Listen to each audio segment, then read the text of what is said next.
네, 오늘은 토라 포션 23번째 시간 파큐데이. 성경은 출애굽기 38장 21절에서 40장 38절까지입니다. 하나님께 드리는 물건을 계수함, 그리고 하나님의 말씀에 따를 때 하나님의 임재가 나타나는 것입니다. 그리고 마지막 때에는 하나님의 영광을 보는 신부에 대해서 또 우리가 연결해서 살펴보려고 합니다. 파쿠데이의 의미는 히브리어 파카, 숫자를 신다라는 뜻이고, 그리고 방문한다, 그리고 또 한 가지는 책임. 이것은 하나님께서 단순히 우리를 구원하신다는 것이 뭐냐? 우리가 예수 그리스도의 은혜로 말미암아 구속을 받았죠. 이 구속에서 시작해서 거하심까지 이르는 이 과정, 성화를 통해 이 과정이 이제 구원이죠. 네, 그래서 성막은 하나님의 임재하는 집, 그러니까 하나님께서 이스라엘 백성 애굽에서 구원하신 구속하셔서 구출해내신 것은 다만 자유를 주실 뿐만 아니라 자유가 목적이 아니라 하나님의 임재까지 나아가는 것입니다. 그래서 바로 오늘의 핵심은 신부가 준비된 하나님의 임재를 보는 마지막 때 거룩한 신부로 준비된다는 것입니다. 영적인 의미는 하나님은 우리가 무엇을 하느냐 하는 것도 굉장히 중요하죠. 우리가 성전을 짓는다, 설교를 한다. 그러나 그것을 어떻게 하느냐, 하나님의 방법대로 우리가 성전을 짓느냐, 또 하나님이 원하시는 대로 우리가 말씀을 하나님의 뜻을, 하나님의 사역을 감당하느냐, 무엇보다 무엇이 되느냐, 또 무엇을 하느냐 하는 것도 중요한 것은 어떻게 하느냐, 하나님의 방법대로 해야 된다라는 것입니다. 모든 자원은 하나님께로부터 맡겨진 것입니다. 금도, 은도, 시간도, 우리의 건강도 다 하나님께서 우리에게 맡겨주신 거 우리가 잘 사용해야 된다, 보호해야 된다. 마지막 때 신부는 그래서 이 하나님 주신 모든 것에 대한 책임의 의식이 있어야 되고, 또한 청직이다. 우리 것이 아니라 하나님께서 우리에게 맡겨주셨다. 그 맡겨주신 것을 하나님의 목적대로 잘 사용해야 된다. 그래서 금은, 놋, 그릇을 모두 기록하는 것을 볼 수 있습니다. 하나님의 것은 모든 것이 다 소중하다. 하나도 허투루 사용해서 안 된다. 시간, 돈, 또는 물질, 우리의 건강, 우리의 또한 탤런트 같은 것들도 하나님의 뜻을 따라 사용해야 된다. 그 다음에 리더십의 투명성, 모든 것들이 공개됩니다. 그리고 정직과 겸손의 리더십을 가져야 됩니다. 모세는 정직하고 겸손한 리더십을 가졌다. 그리고 모세도 검증을 받았다. 그리고 숨겨지거나 감추어진 영역이 없었다 하는 것입니다. 영적인 교훈은 우리가 빛 가운데서 행해야 됩니다. 우리 신부가. 우리는 빛의 자녀. 우리가 들어가면 항상 빛이 비춰야 돼요. 어두운 가운데서 우리는 빛을 비추는. 그리고 숨겨진 부패가 없어야 됩니다. 그래서 하나님의 나라의 리더십은 정직과 겸손과 책임이다. 이런 것을 또 알 수 있습니다. 그리고 이 제사장의 의복, 금과 청색과 홍색과 세마포, 흰옷, 이것이 이제 아론의 그 제사장 복장이죠. 이것이 이제 의미하는 것이 있습니다. 청색은 하늘, 하나님의 보좌를 말하는 것이고, 자색은 왕권, 보라색이죠. 자색. 홍색은 피의 색깔, 희생. 그 흰옷을 속에 입고, 그 다음에 자색 옷을 입고, 청색 옷을 입고, 그리고 흰색은 하나님의 의, 우리 예수의 보혈로 깨끗하게 됐다. 그래서 요한계시록 1장 13절에서 15절, 촛대 사이에, 바로 이 촛대가 메노라죠. 7 촛대. 메노라. 이것을 말하는 겁니다. 여기서 말하는 촛대 사이에 인자 같은 이가 발에 끌리는 옷을 입고 가슴에 금띠를 띠고, 이것이 뭡니까? 바로 대제사장의 복장이죠. 예수님께서 이 땅에 사실 때는 예언자로서 말씀을 전하셨고, 돌아가실 때는 대제사장으로 대속의 죽음을 죽으셨고, 그래서 지금 대제사장으로 하늘에 계신 우리를 중보하시고, 다시 오실 때는 이스라엘의 왕이요 만왕의 왕으로 오신다. 그러니까 예언자, 대제사장, 왕 이 삼중직을 수행하신다는 것을 우리가 알 수 있습니다. 대제사장으로 지금 계신다. 중보하신다. 네, 그래서 이것이 이제 마지막 때 우리 신부의 옷, 신부가 이거를 의로움, 거룩함, 순종의 정체성을 드러낸다. 그러니까 여러분 신부의 옷을 입지 않고는 결혼식에 들어갈 수가 없어요.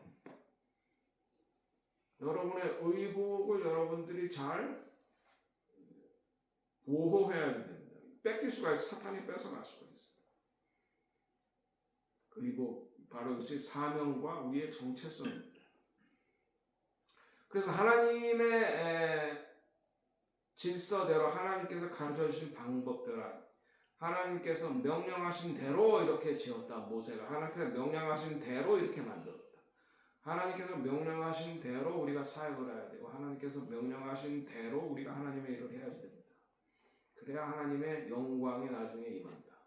그래서 이 순종은 하늘의 설계에 우리의 뜻을 정렬하는 것이다. 하나님의 뜻에 우리의 의지를 정렬하는 것이다. 인간의 방식이 아닌 하나님의 청사진을 따라서 한다. 그것이 순종이에요. 우리 뜻대로 아니라 하나님의 뜻대로. 자, 그래서 모세의 검사. 모세는 모든 것을 완성 후 점검과 축복을 하고 모든 것을 확인하고 보시기에 좋았더라. 네, 이것이 이제 창조와 연관되는 거죠. 하나님께서 6일 동안 세상을 창조하시고 보시기에 심히 좋았더라.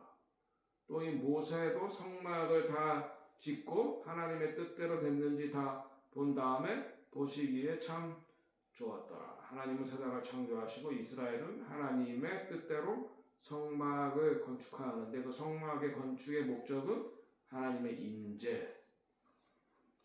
그러니까 구원의 목적은 자유함을 넘어선 하나님의 임재.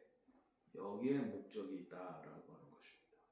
그래서 이 성막이 세워졌을 때 모든 기구가 하나님의 뜻대로 그 자리에 정확하게 배치가 됐다. 질서와 정확성. 하나님은 질서의 하나님이십니다. 진리란 말이 에메트라고 에메트, 알레, 메트, 탑. 뭐야? 처음과 중간과 나중. 질서가 있는 것이 진리예요. 질서가 있는 것이. 그래서 하나님은 질서를 굉장히 중요하게 여기신다. 가정에도 질서가 있어야 되고, 나라에도 질서가 있어야 되고, 교회에도 질서가 있어야 되고.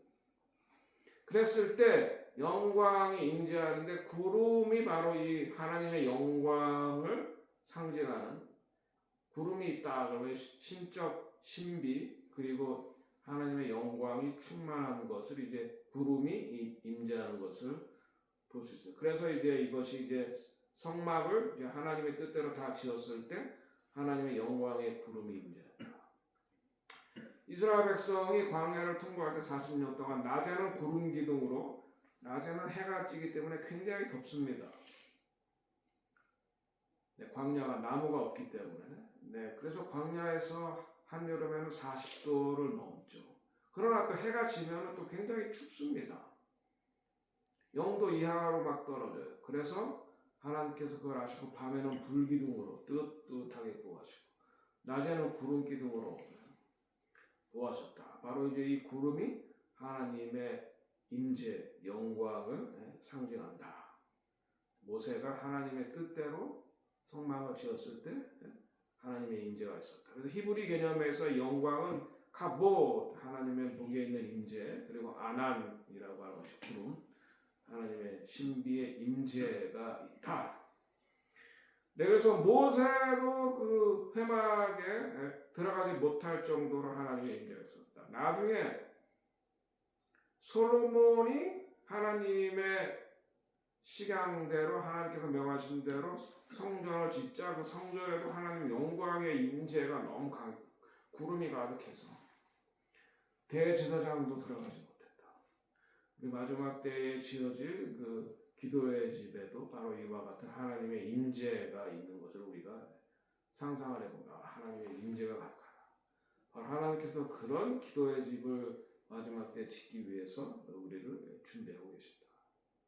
그래서 미식한 다윗 하면은 다윗의 양말, 미식한 모세의 성막을 하나님께서 왜 만들려고 하셨나? 하나님께서 거기에 거하시려고, 우리와 함께 거하게, 이 땅에 있는 하나님의 거처가 바로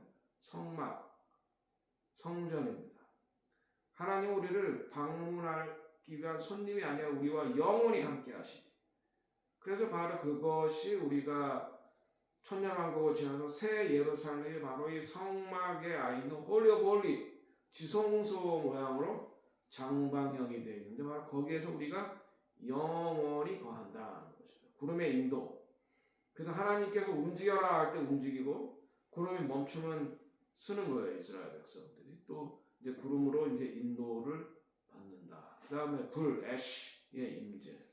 말씀드렸죠. 낮에는 구름 기둥으로 그들을 땡볕을 보호하시고, 밤에는 불 기둥으로 이제 추위를 보호하셨다. 밤에 빛나는 불, 이것은 하나님의 계시를 말하기도, 불은 또한 우리를 정결하게 하는 것이고, 또 열정을 의미하는 것입니다. 불, 하나님의 임재의 불이다.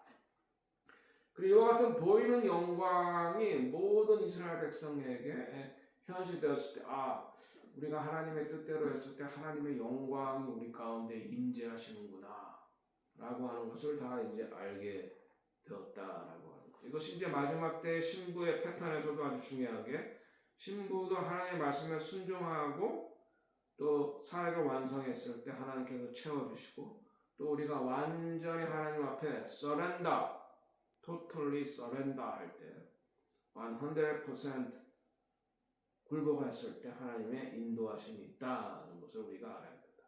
완전한 굴복.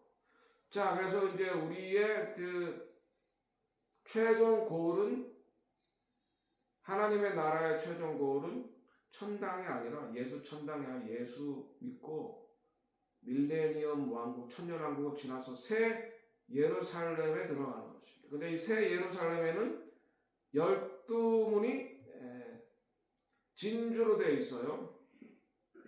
진주는 조개에서부터 나온 거예요. 그러니까 코셔가 아니에요. 바로 이 이방인들의 노력을 말하는 거예요. 이방인들의 헌신. 근데 바로 12개의 진주의 문마다 다 12지파의 이름이 써있어요. 그러니까 우리가 그 12지파 중에 하나로 들어가는 겁니다.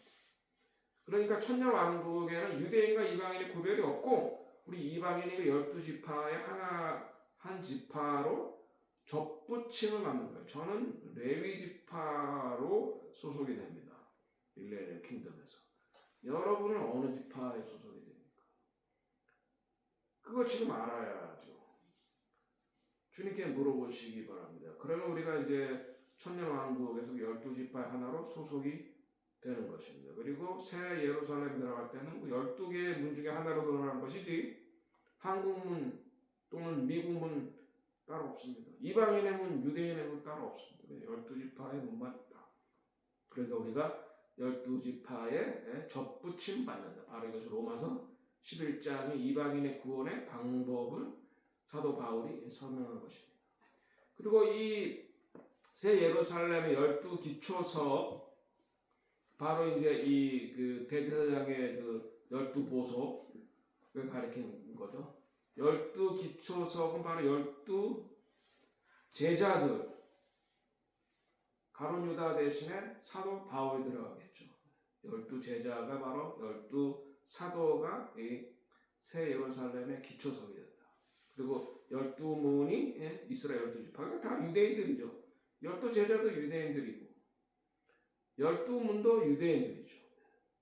그러니까 우리 이방인이 유대인의 접붙임 받는다는 것을 알 수 있어요. 이스라엘 파쿠데이의 신학적인 패턴은, 하나님께서는 우리를 숫자를 계수하신다. 우리의 헌신도 계수하신다. 우리의 헌금도 계수하신다. 그 다음 하나님의 말씀에 따라 순종적인 건축이 이루어진다. 그리고 그것이 완성이 되었을 때 하나님께서 축복하신다. 그리고 하나님께서 우리와 영원토록 내주하신다. 우리와 함께 하신다. 그래서 하나님의 백성이 신실하게 순종할 때 하나님은 당신의 백성들이 지은 그 건물 안에, 건물도 중요하지만 또 우리 공동체 안에 하나님께서 임재를 채우신다. 이것이 이번 토라 포션 파크데이의 중요한 의미라고 하겠습니다. 이것이 또 마지막 때의 신부의 예언적 그림과 어떻게 상통하는가? 하나님께서는 그분의 백성 가운데 거하시기를 강력하게 원하신다. 그래서 이스라엘 백성을 애굽에서 구원하셨다. 이것이 구속의 궁극적인 목적이다.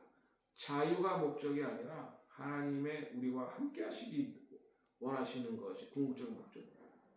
하나님은 단순히 자유를 주시기 위해 이스라엘을 애굽에서 해방하신 것이 아니라 하나님께서 함께 하기 위해서 해방하셨다.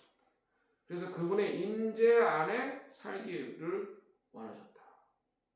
이것이 바로 성경 전체가 흐르는 주제이고 요한계시록의 제일 마지막 부분에 새 예루살렘에서 우리 거기에 들어가서 영원히 하나님과 예수 그리스도의 통치를 받으며 살아간다.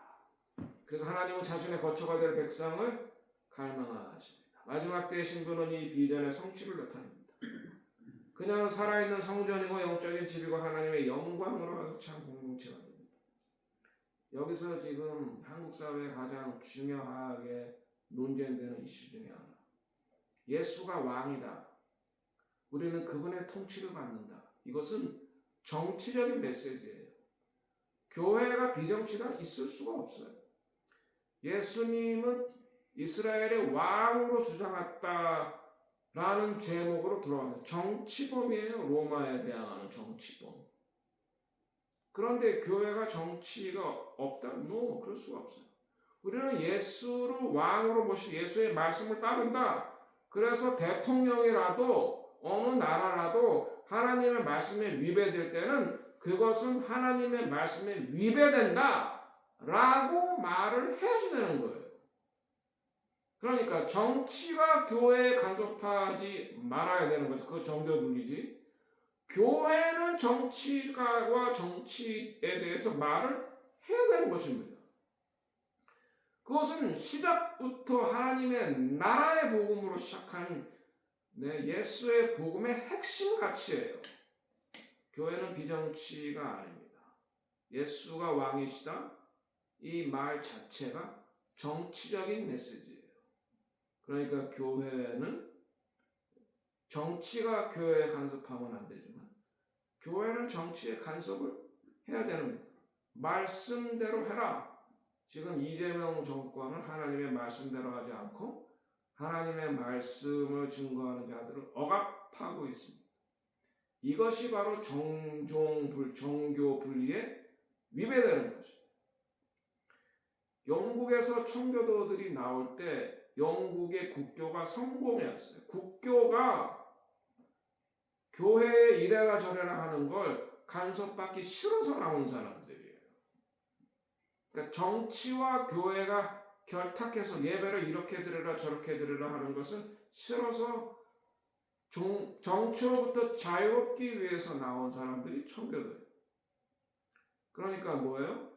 정치에 대해서는 압력을 하나님의 말씀대로 하지 않을 때 하나님의 말씀대로 살아라 라는 예언적인 목소리를 내야지 되는 것입니다.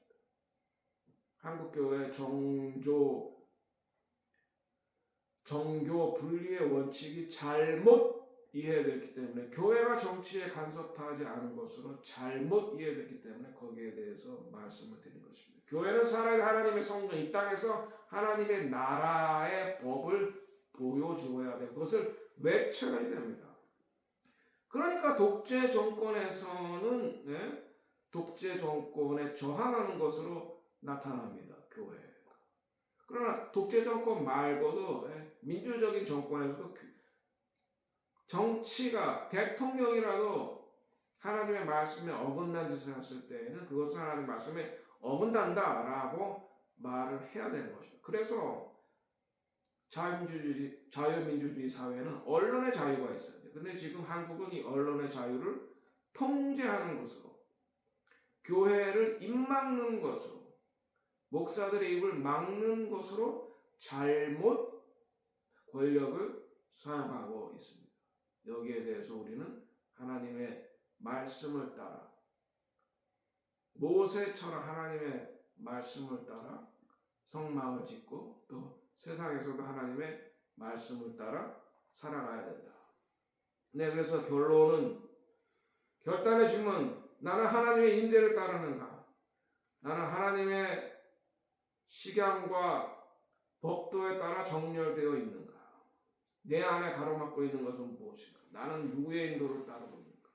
한국 성도 여러분, 정권을 따라 살아가시면 안 됩니다.